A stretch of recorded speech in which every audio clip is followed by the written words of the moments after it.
ಪ್ರಿಯ ವಿದ್ಯಾರ್ಥಿಗಳಿಗೆ ನಮಸ್ಕಾರ.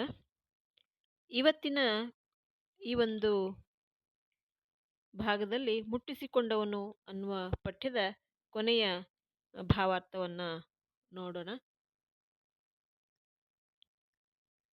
ತಿಮ್ಮಪ್ಪನವರು ಹೊಲೇರು ಅನ್ನುವಂತಹ ಒಂದು ಜಾತಿಯ ಒಂದು ರೋಗ ಬಸಲಿಂಗನ ಮನಸ್ಸಿನಲ್ಲಿ ಬೇರೂರು ಬಿಟ್ಟಿತ್ತು.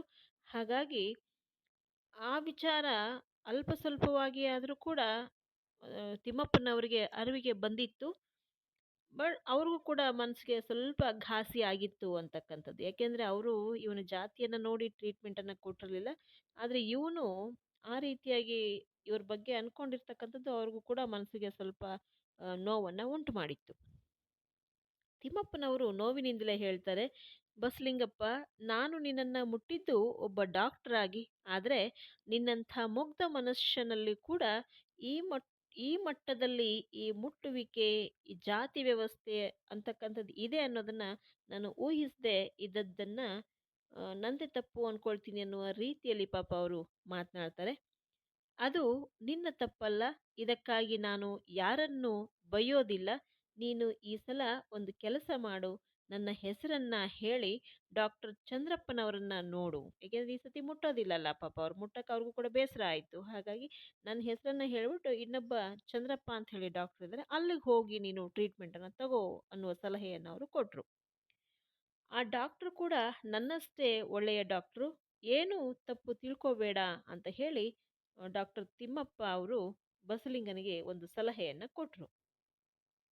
ಈಗ ಕೂಡ ಬಸಲಿಂಗ ಡಾಕ್ಟರ್ ತಿಮ್ಮಪ್ಪನವರನ್ನ ದ್ವೇಷಿಸದಿದ್ರೂ ಕೂಡ ಅವ್ರ ಬಗ್ಗೆ ಒಂದು ರೀತಿಯ ಸವಾಲು ಬೆಳೆದಿತ್ತು.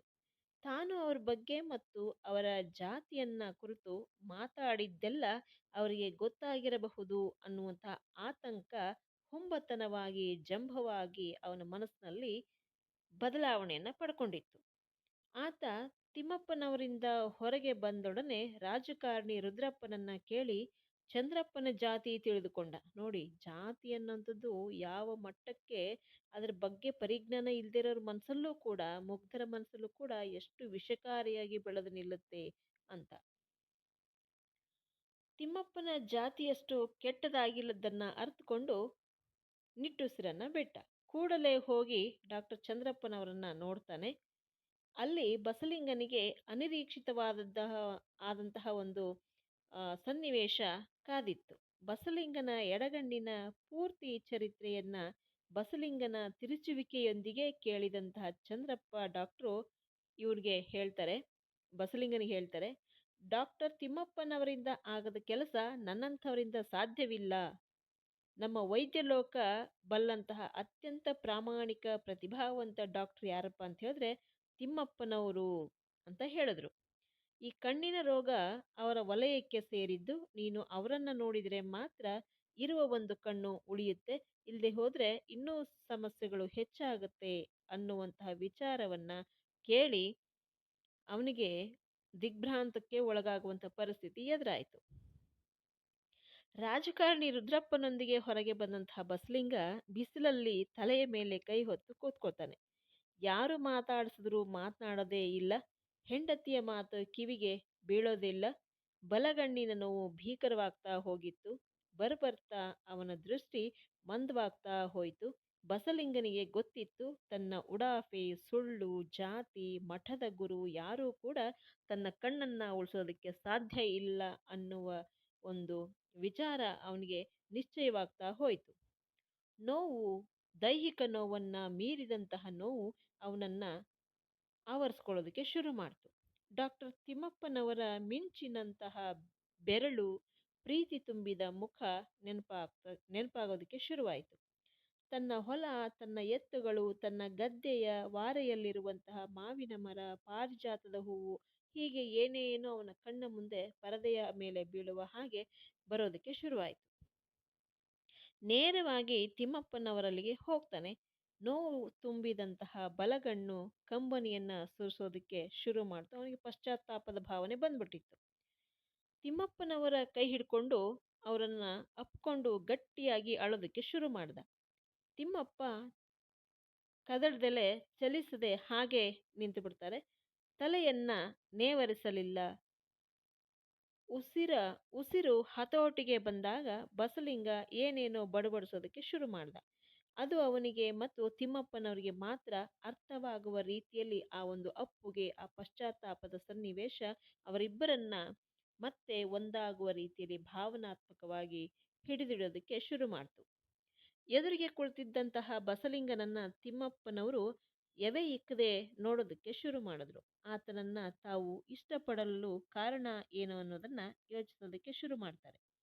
ಅದು ಆತನಲ್ಲಿ ಒಮ್ಮೆ ಇದ್ದು ಈಗ ಮರುಕಳಿಸಿರುವಂತಹ ಮುಗ್ಧತೆ ಇರಬಹುದು ಅನ್ನೋದು ಅವ್ರಿಗೆ ಅನ್ನಿಸ್ತು. ಅವನನ್ನ ಕಂಡ್ರೆ ಅವನ ಜಾತಿ ಯಾವುದಿರಬಹುದು ಅನ್ನುವಂತಹ ಪ್ರಶ್ನೆ ಕೂಡ ತಮ್ಮಲ್ಲಿ ಸುಳಿಯದಿದ್ದದ್ದು ಇರಬಹುದು. ಮನುಷ್ಯನ ನೋವಿಗೆ, ಮನುಷ್ಯನ ತೊಳಲಾಟಕ್ಕೆ, ಮನುಷ್ಯನಿಗೆ ಸಾಧ್ಯವಾಗುವ ಸಣ್ಣತನ ಮತ್ತು ಒಳ್ಳೆಯತನಕ್ಕೆ ಸಾಕ್ಷಿಯಾಗಿ ಕಾಣುತ್ತಿದ್ದುದು ಕೂಡ ಇರಬಹುದು. ಬಸಲಿಂಗ ಅವರ ನಿಶ್ಚಲ ಕಣ್ಣನ್ನ ನೋಡ್ತಲೇ ಇದ್ದುಬಿಟ್ಟ. ತಿಮ್ಮಪ್ಪನವರ ಕಣ್ಣಲ್ಲಿ ತೇವ ಒಸರೋದಕ್ಕೆ ಶುರು ಮಾಡ್ತು. ಡಾಕ್ಟರ್ ಕಣ್ಣಲ್ಲೂ ಕೂಡ ಕಣ್ಣೀರು ಬರೋದಕ್ಕೆ ಶುರುವಾಯಿತು. ಅದು ಕಂಬನಿಯಾಗುವುದಕ್ಕೆ ಮುನ್ನ ಹೇಳಿದ್ರು, ಈ ಸಲ ತಲೆಗೆ ನೀರು ಸೋಕಿಸ್ಕೂಡ್ದು, ಈ ಕಣ್ಣು ಸರಿ ಹೋಗುತ್ತೆ ಎಂದು ಮಾತ್ರ ಹೇಳಿ ಶಸ್ತ್ರಚಿಕಿತ್ಸೆಗೆ ಸಿದ್ಧತೆಯನ್ನ ಮಾಡ್ಕೊಳ್ಳೋದಕ್ಕೆ ಶುರು ಮಾಡಿದ್ರು. ಸುಳ್ಳುಗಳಿಂದ ಮುಕ್ತವಾಗಿದ್ದ ಬಸಲಿಂಗ ಮಗುವಿನಂತೆ ಅವರ ಚಲನವಲನಗಳನ್ನ ನೋಡ್ತಾ ಕೂತ್ಕೊಂಡ್ಬಿಟ್ಟ. ಇದರ ತಾತ್ಪರ್ಯ ಏನಪ್ಪಾ ಅಂತ ಹೇಳಿದ್ರೆ, ಅವನು ನೀರು ಸೋಕಿಸ್ಕೊಂಡಿದ್ದು ಸತ್ಯ ಇತ್ತು, ಹೆಂಡತಿಯ ಹಠಕ್ಕೆ ಬಿದ್ದು ಕಣ್ಣನ್ನ ಹಾಳು ಮಾಡ್ಕೊಂಡಿದ್ದು ಆಗಿತ್ತು. ಆದರೆ ಒಳಗಡೆ ಅವನ ಎದೆಯಲ್ಲಿ ಜಾತಿಯ ವಿಷ, ಆ ಬೀಜ ಬೆಳೆದು ಹೆಮ್ಮರವಾಗಿತ್ತು. ಆದರೆ ಕೊನೆಗೆ ಚಂದ್ರಪ್ಪ ಡಾಕ್ಟರ್ ಕೂಡ ಹೇಳ್ತಾರೆ, ಇಲ್ಲಪ್ಪ, ಈ ಒಂದು ಕಣ್ಣಿಗೆ ಸಂಬಂಧಪಟ್ಟಂತಹ ವಿಚಾರಕ್ಕೆ ಸಂಬಂಧಪಟ್ಟ ಹಾಗೆ ಇದನ್ನ ತಿಮ್ಮಪ್ಪನವ್ರ ಕೈಲಿ ಮಾತ್ರ ಸಾಧ್ಯ. ಅವ್ರ ಕೈಯಲ್ಲೇ ಆಗಿಲ್ಲ ಅಂದ್ರೆ ನಮ್ಮ ಈ ಒಂದು ಇದರಲ್ಲಿ ಯಾರ ಕೈಲೂ ಕೂಡ ಸಾಧ್ಯ ಇಲ್ಲ ವಾಸಿ ಮಾಡ್ಲಿಕ್ಕೆ ಅಂತ ಹೇಳಿದಾಗ ಅವನಿಗೆ ತನ್ನ ತಪ್ಪಿನ ಅರಿವು, ಆ ಜಂಭ, ಅಹಂಕಾರ ಎಲ್ಲ ಕರಗಿ ನೀರಾಗಿ ಪಶ್ಚಾತ್ತಾಪದಿಂದ ಮತ್ತೆ ವಾಪಸ್ ಅಲ್ಲಿಗೆ ಹೋಗಿ ತನ್ನ ತಪ್ಪನ್ನ ನಿವೇದಿಸ್ಕೊಳ್ತಾನೆ, ಅಪ್ಕೊಳ್ತಾನೆ, ಕಣ್ಣೀರಾಗ್ತಾನೆ. ಆಗ ತಿಮ್ಮಪ್ಪನವರ ಮನಸ್ಸು ಕೂಡ ಕರಗತ್ತೆ.